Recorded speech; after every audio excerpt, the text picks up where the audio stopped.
Les Misérables 2, le dialogue de fin de série entre l'inspecteur Javert et Jean Valjean, m'a interpellée dans la vraisemblance entre ces deux personnages des valeurs acquises par l'un et apprises par l'autre.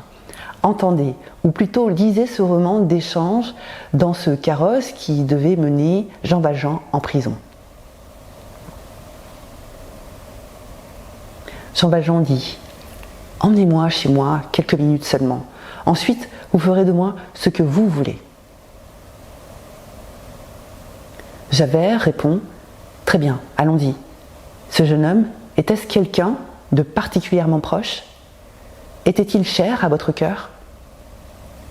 Jean Valjean répond « Bien au contraire, car s'il s'en sort, il aura pour dessein de me priver de mon unique bonheur. » Javert, mais alors pourquoi?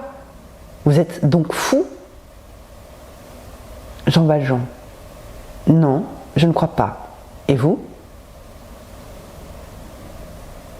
La rencontre de ces deux personnages, dépeinte par Victor Hugo et remaniée par le réalisateur, donne à se poser de grandes questions sur le sens de sa propre vie.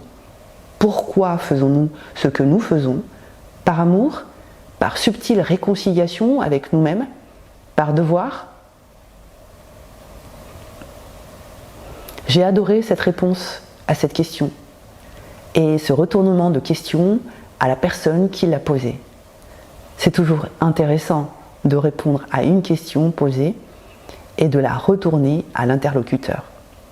Parce que si elle est posée, c'est qu'elle le concerne au plus haut point. Tenter de comprendre l'autre, c'est tenter de se comprendre.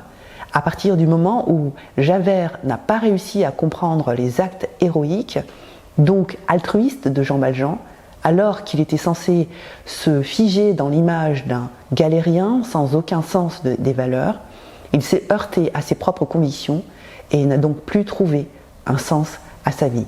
Il a fini par se suicider.